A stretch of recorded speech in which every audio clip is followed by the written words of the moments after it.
This is a 12-acre parcel of privately owned land in Washington County, Minnesota near the St. Croix River Valley. This forest has been cared for by the landowner personally for about 18 years and has been undergoing conversion from a primarily aspen box elder forest to a more diverse evergreen and hardwood mix. Past management has included artificial regeneration of several different species, pruning, and removal of undesired species. According to Web Soil Survey, the three main soil types on this property are brill silt loam, raw salt sandy loam, and matamidi loamy sand. These soils are well-drained to moderately well-drained and have low to moderate available water storage in the profile. The primary overstory trees are trembling aspen and box elder, with occasional white spruce, American elm, and eastern red cedar. Trembling aspen is an intolerant, fast-growing, early successional species with an average lifespan of about 70 to 100 years. It does not regenerate well underneath itself.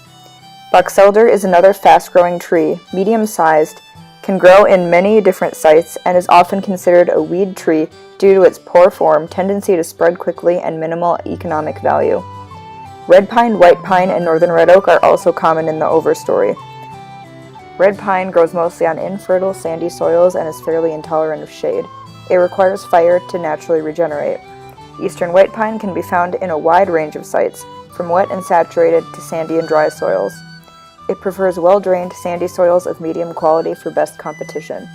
It is a large tree with intermediate shade tolerance. Northern red oak prefers well-drained sandy loam soils and intermediate shade. Shrubs in the stand include chokecherry, staghorn sumac, and invasive Amur maple and buckthorn. The understory is composed of red and white pine, white and Norway spruce, and northern red oak. The ground layer is dominated by an aggressive vine in the raspberry genus, which is suppressing other plants from growing on the forest floor.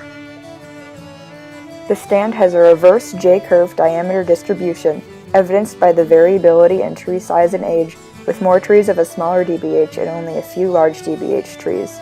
This has created vertical structure. Horizontal structure is not uniform, density varies throughout the stand. Past artificial regeneration has been random but is fairly evenly spaced. It is in the understory reinitiation phase of stand development. There is more than one cohort and multiple layers, with forbs, shrubs, and seedlings, saplings, and advanced regeneration in the understory. However, the overstory trees have not started to die off and be replaced by the understory trees. There are very few snags or coarse woody debris present, so it has not reached old growth yet. The first management goal is increasing biodiversity and converting from aspen box elder to a more diverse mixed stand. This will be achieved first through the artificial regeneration of many different species that will do well there. Secondly, invasive, aggressive, and undesirable species will be removed to create space for desired species and to prevent anything from monopolizing the area. The second goal is to provide wildlife habitat. The first objective is to create and maintain structural diversity through uneven age management. The ground, shrub layer, and subcanopy all provide foraging and nesting opportunities for wildlife. A variety in age classes, vertical structure, and horizontal structure creates more habitat diversity. The second objective is to create and leave coarse woody debris, snags, cavity trees, and large trees to provide more habitat attributes. Lastly, there will be a diversity of tree species to provide an array of benefits. The selection of new trees to add will include species that will have good longevity and cavity potential. Conifer species will be maintained in the understory for wildlife use. Artificial regeneration will introduce more desired species to the stand and maintain a diverse community for wildlife. Pine, spruce, and oak will continue to be regenerated. New species to add will include basswood, black cherry, red maple, hackberry, and tamarack. Site preparation includes chemical spraying combined with mechanical removal of the raspberry vine to give the seedlings a better chance of establishment. Deer browse is a threat to regeneration, especially to white pine seedlings. Paper bud caps are used to protect them throughout the winter. Currently, this stand is not too dense, so the regeneration rate should match the harvest rate. Chemical and mechanical weeding should be used as part of the tending process to remove and keep the raspberry vine, buckthorn, and Amur maple under control.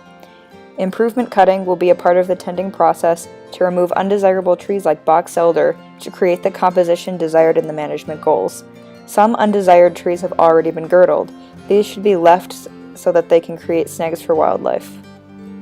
Harvesting will follow an uneven-aged patch selection method, which intersperses single tree selection with occasional larger gaps. This will increase diversity by favoring shade-tolerant individuals through single tree removal and more intolerant species in gaps. A diversity of gap sizes will also favor wildlife habitat. The Wisconsin DNR Silviculture Handbook recommends a cutting cycle of 8 to 20 years based on objectives and growth. This system will use a cutting cycle of 15 years, tending towards the longer side to maximize tree quality and minimize habitat disruption. Trees to be removed in each diameter class will be based on quality, vigor, and spacing. Down deadwood will be retained to provide coarsewoody debris for wildlife. At least 2 to 5 pieces of CWD per acre is recommended.